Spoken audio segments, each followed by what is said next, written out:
Amazon holding its annual shareholder meeting in Seattle. The event has raised new concerns about the power held by its board and CEO Jeff Bezos, with some pushing to separate Bezos' chairman and CEO roles. Meantime, the board recently adopted a policy under some duress requiring that women and minorities be considered for board seats. For more, we're joined by Shannon Gordon, CEO of The Board List, a group that works to connect women to serve on public and private boards. So Amazon initially rejected this shareholder proposal that they interview a more diverse slate of candidates, and then there was an amount of protest, and the company came back and said, okay, we're going to do it. Is it actually going to have an impact? Well, I mean, look, I applaud any company that takes steps in the right direction on this topic. Moving towards having a more diverse board is certainly going to be positive for the company. And I think it sends a great signal out to other companies. So the hope is that others follow. But let's be honest, I mean, there's still a long way to go. This is kind of step one. Amazon has, 3 out of its 10 directors are women. Right. They are all white, though actually it's above average when it comes to gender representation on companies of a similar industry, similar size. So is it fair to be picking on Amazon?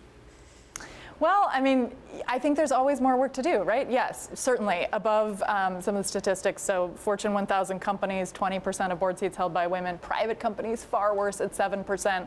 There's a lot of work to do. It's great that Amazon is already at 30%, but not at parity. So there's always going to be more. Now, one of the issues that's been highlighted here, the Wall Street Journal just had a big story about founder control and the amount of founder control that tech company CEOs have, especially they get special stock dispensations, they have special voting rights, they have a disproportionate amount of influence over the company. We've seen how that can work in the wrong direction at a company like Uber. Is that part of the problem when it comes to the lack of board diversity? Absolutely. I mean, diversity, I think we can think about that in a lot of different ways. Ethnic, cultural, dispersion of power, right? I mean, I think at the core of it, it is about having a diverse set of voices around the table. And when you consolidate power in one seat, i.e. the CEO with these super voting rights, I think that gets dangerous, right? As you pointed out, we've seen the results of that at companies like Uber. So I think it is very important that power remains distributed so that the board can play its role in corporate governance and really have that oversight power. A Silicon Valley Bank study found that while more startups are focused on diversity and inclusion programs, they say, actually when you do the math, the majority of them still have all male boards and don't have any female executives. More than half of them don't have any female executives. How powerful is a diverse board in terms of that trickle-down effect and encouraging diversity elsewhere across the company? Right. It's absolutely critical, right? I mean, I think when these things come from the top, first of all, if you have a different set of, a different point of view expressed at the table, you're very, very likely to be able to better meet company challenges, so you're very likely to have better financial outcomes, and the data shows that. So that, from a financial and company performance standpoint is absolutely critical. I also think it's critical on the culture front, right? So as we see some of these changes happening at the top, it's easier and easier to embed these diversity in the conversation at all levels of the employee base. So, for example, we recently wrote a story about how Amazon HQ2 has this great opportunity starting from scratch. They're creating 50,000 new jobs to say, hey, why shouldn't those jobs be half and half, men and women, to represent people of color in line with the local population? Do you think that's something that's realistic? Absolutely. I mean, as you pointed out in that article, when Amazon puts its mind to something, it can make it happen. I mean, I don't think there's any reason why this isn't possible. There is, a phenomenal pipeline of talented women at all levels, board certainly, and all the way up through the pipeline. And so there's no reason why Amazon can't tap into that talent to bring more diversity to the table. I want to talk about that because so many people say to me, oh, we interviewed this amazing woman, executive at such and such company, but she's so in demand, she chose another board to join. Yep. And so, what is the actual supply like? Because so often I hear we can't find the women. The supply is strong, right? This is not a supply issue, it's a demand issue.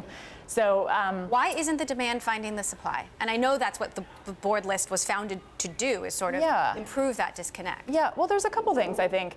The first is this topic of independent board members. So at private companies in particular, when only investors are on the board of a company, which tends to be a male-dominated industry, I think it's harder to bring in some of the gender diversity, right? So seeking out operator point of view via an independent board member is a great way to go get some diverse points of view.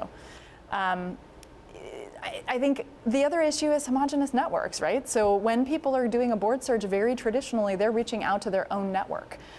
One of the things that the board list does is surface some of that emerging talent or talent that homogenous network might not typically have access to. Is the board list focused on tech companies only? No. Or companies across the board? No, actually we started with tech, but there are great women across all verticals, and the board list now represents that community. So where are you seeing progress, and where do you still see challenges? Are there any industries in particular that seem to be doing better than Silicon Valley?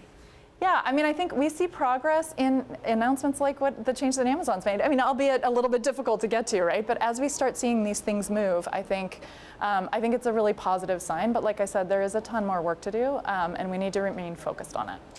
It's not just about adding women; it's about adding people of color, right. adding different kinds of diversity, which might be a little bit more difficult to quantify.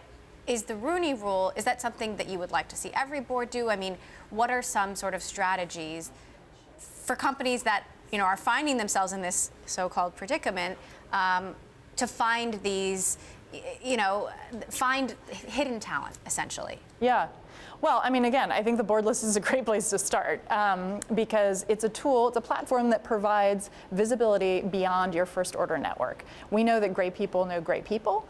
Our platform is built on an endorsement model, so you can be sure that the people that are on that platform are board ready. So no concerns about qualification there.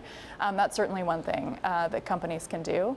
I think also it's about, as I said before, just embedding diversity into the conversation. There's so many companies that are taking steps to embed this in their recruiting process, right? From the language that's used in job descriptions to the process that they use to get referrals from the employee base. I think there's a lot of changes that can be made at a very fundamental level. It'll make a big difference.